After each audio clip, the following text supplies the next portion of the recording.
நான் வந்து ஒரு நாள் குறிக்கப்பட்ட நாளில் என்னுடைய வாழ்க்கையை நான் முடிச்சுக்கிறதுக்கு 7.25 கொச்சின் மெயிலில் என் லைஃப்பை முடிச்சுக்கிறதுக்கு நான் வந்து டிசைட் பண்ணி நான் உட்காந்துருக்கேன். இன்னும் 2 hours ஒரு 5-5.15 இருக்கும். 7.15 மணிக்கு இடத்தெல்லாம் ஃபிக்ஸ் பண்ணிவிட்டு கொஞ்சம் இருட்டின பிறகு விழுந்துடலாம் அப்படின்னு சொல்லி நான் வந்து இடத்தெல்லாம் ஃபிக்ஸ் பண்ணிவிட்டு நான் பாம்பேலேருந்து சாகிறதுக்காக வந்தேன். எங்கள் அம்மாவை பார்த்துட்டு கடைசியாக ஒரு முறை எங்கள் அம்மா முகத்தை தங்கச்சி முகங்களை பார்த்துட்டு போய் விழுந்துடுறதுக்காக இடத்த எல்லாம் ஃபிக்ஸ் பண்ணிட்டு நான் வீட்டுக்கு வந்தேன். ஒரு 5-5.15 இருக்கும்.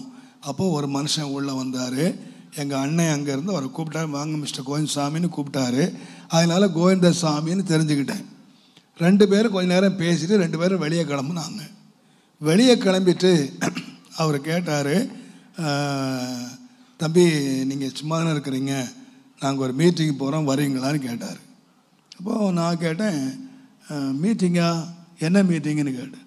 அவர் சொன்னார், கிறிஸ்டியன் மீட்டிங் தம்பி அப்படின்னாரு. எனக்கு சிரிப்பு வந்துருச்சு. சிரிக்கவே என்ன. நான் சொன்னேன், யோ ஓம் பேர் கோவிந்தசாமி, என் பேர் தாமஸ்ராஜ், நான் உன்னை கூப்பிடணும், பட் நீ என்ன கூப்பிடுறது ரொம்ப கேவலமாக இருக்கு. அவரை பார்த்தீங்கன்னா ஒரு பங்கர மாதிரி இருப்பார். ஒரு 4 முளை வேட்டி கட்டிட்டு ஒரு பார்த்தீங்கன்னா ரொம்ப ஒரு மாதிரி இருப்பார். நல்லா சுத்தமாக ட்ரெஸ் பண்ண மாட்டார். நான் அவர் என்னவோ நினச்சிட்டேன். எனக்கு அப்புறம் தான் தெரியும், it's a gold medalist teacher, corporation teacher, gold medal வாங்கினவர். ஆனால் பார்த்தீங்கன்னா அப்படியே பைத்தியக்கார மாதிரி இருப்பார். அப்போ அவர் சொன்னார், உடனே எனக்கு நான் என்னமோ ஜெயித்துட்ட மாதிரி கேட்டேன், என்ன நீ வந்து ஒரு ஹிந்து வந்து என்ன கூப்பிடுற மீட்டிங்கு, எனக்கு தெரியாதா ஏசுநாதரை.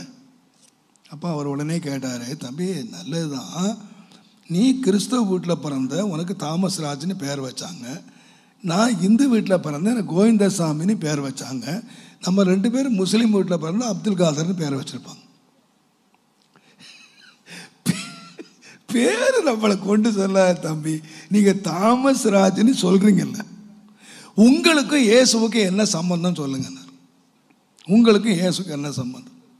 நீங்கள் அதே கேள்வி என்கிட்ட கேட்டிங்கன்னா நான் கோவிந்தசாமி தான். ஆனால் நான் சொல்லுவேன், ஒரு டாக்டர் வீட்டில் புள்ள பிறந்ததுனால அவன் டாக்டர் ஆக முடியாது தம்பி. ஒரு என்ஜினியர் வீட்டில் புள்ள என்ஜினியர் ஆக முடியாது, அவன் படிக்கணும். நீங்கள் பரம்பரையாக நீங்கள் தொழில் வச்சுக்காதீங்க. உங்களுக்கு இயேசுவுக்கு என்ன சம்பந்தம் அதை சொல்லுங்கன்னு கேட்டார். நான் ரொம்ப ஆர்கியூ பண்ணேன் அவர்கிட்ட, ஆனால் ஒன்றும் செல்லுபடி ஆகலை. கடைசியாக எங்கள் அம்மா கேட்டாங்க, டேய் என்னடா நீ சின்ன வயசில் நீ எவ்வளோ பக்தியாக பிள்ளைங்களெல்லாம் கூப்பிட்டு கோயிலுக்கு போனேன், இப்போ ஒரு ஹிந்து வந்து ஒன்றை கூப்பிடுறாரு, நீ வந்து முரண்டு பிடிச்சிட்டு நிற்கிற, கோயிலுக்கு தானடா கூப்பிடுறாரு. நான் என்ன நினச்சேனோ தெரில. சரி என்ன சாவுறது சாவு தான் போகிறோம், இது அம்மா சொல்ல தட்டிட்டியான்னு சாவுது. சரி கோயிலுக்கு தானே போனோம், எத்தனை வாட்டி கோயிலுக்கு, 21 வயசு வரைக்கும் கோயிலுக்கு போயாச்சு, என்ன நடந்துச்சு பெரிய கோயிலில். சரி என்னங்க எப்போங்க முடியும், 8:30 மணிக்கு முடியும். சரி உடனே நான் தீர்மானித்தேன், 7.15 மெயிலில் விட்டுடலாம், 10 மணிக்கு மேலே ஒரு பெங்களூர் மெயில் இருக்கு. பட் அன்றைக்கு என்னுடைய வாழ்க்கையை நான் முடிச்சுக்க டிசைட் பண்ணிட்டேன். அந்த நாள் தான் என் வாழ்க்கையினுடைய கடைசி நாள். நான் தீர்மானம் எடுத்துட்டேன், அதில் அந்த மாற்றமே இல்லை. அந்த ஹிந்து பைபிள் எடுத்துகிட்டு கோயிலுக்கு போனார். நான் 20 ஃபில்டர் சிகரெட் எடுத்துகிட்டு கோயிலுக்கு போனேன். நான் கிறிஸ்தவன், பரம்பரை கிறிஸ்தவன், செயின் ஸ்மோக்கர். 21 வயதில் செயின் ஸ்மோக்கர். 20 சிகரெட்டை மடியில் வச்சுட்டு போனேன். ஏன்னா எங்கள் கோயிலில், நாங்கள் முன்னால் போன கோயிலில் திருவிருந்துக்கு முன்னாலே தம் அடித்து வெளியே போட்டு நாங்கள் உள்ளே போய் திருவிட்டு வருவோம். திருவிருந்து முடிஞ்ச பிறகு வெளியே தம் அடிச்சுட்டு வெளியே போவோம். எங்களை யாரும் சொன்னதில்லை. எங்கள் போதகருக்கே சிகரெட் வாங்கி கொடுக்க நாங்கள் தான். எங்களுக்கு தப்புது யாரும் சொன்னதில்லை, எங்கள் போதகருக்கு நாங்கள் அடித்து வாங்கி கொடுத்தது தானே. அதனால் எங்களுக்கு இதெல்லாம் ஒன்றும் தப்புன்னு தெரியவும் தெரியாது. கிறிஸ்தவத்தில் இதெல்லாம் உண்டு. ஆனால் அன்றைக்கு சிகரெட் எடுத்துகிட்டு உட்கார்ந்தேன், கர்த்தருடைய வார்த்தையை கேட்டேன். அவங்களுடைய பாடல்களும் ஆராதனையும் கர்த்தருடைய வசனமும் எனக்கு ரொம்ப டிஃப்ரெண்டாக இருந்தது. நான் வெளியே போய் ஒரு சின்ன ஜெபம் பண்ணேன்.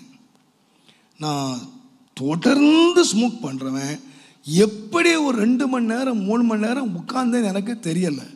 அந்த நினைவே இல்லாமல் உட்கார்ந்தேன். நான் வெளியே போனேன். வெளியே போய் நான் ஆண்டவரை பார்த்து ஜெபம் பண்ணேன். ஆண்டவரே, நான் இதுவரைக்கும் ஒரு இயேசுவை அறிஞ்சிருக்கேன், ஆனால் இன்றைக்கு இந்த ஐயா சொல்கிற இயேசு ரொம்ப டிஃப்ரெண்ட்டாக இருக்குது, ரொம்ப வித்தியாசமாக இருக்குது. இதுதான் இவர் அறிவிக்கிற இயேசு தான் உண்மையான இயேசுவாக இருந்தால் இன்றையோடு இந்த சிகரெட்டு பழக்கம் என்னை விட்டு ஒழியணும், என் சினிமா பழக்கம் என்னை விட்டு ஒழியணும், என் தீய பழக்கம் என்னை விட்டு ஒழியணும். இவர் சொல்கிற இயேசு உண்மையாக இருந்தால் நான் அந்த சர்ச்சு வாசலில் அந்த சிகரெட்டை கிழித்து தீப்பெட்டியை போட்டு மிதிச்சுட்டு நான் வீட்டுக்கு போனேன்.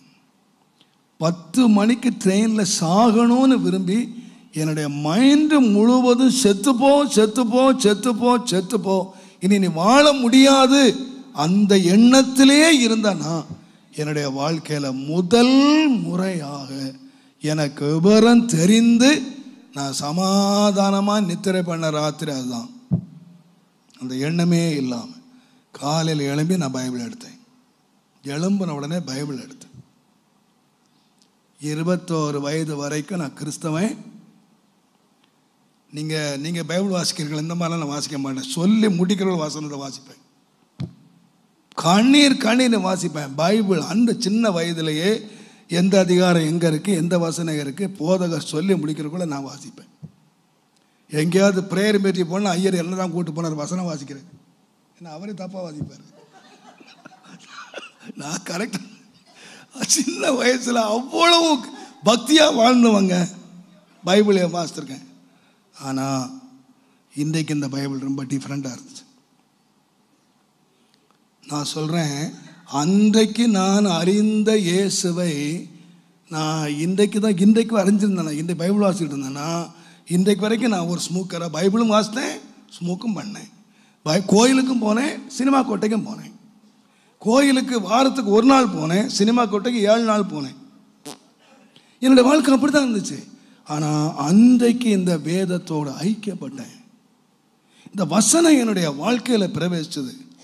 இந்த வசனத்துக்கு வசனம் எனக்கு ரொம்ப வித்தியாசமாக இருந்தது. இதனோடு மணிக்கணக்காக செலவு பண்ணேன். முன்னால் ஒரு அதிகாரம் வாசிக்கிறதுக்கு படாத பாடு படணும். இப்போ பக்கம் பக்கமாக வாசித்தேன், மணிக்கணக்காக உட்கார்ந்தேன்.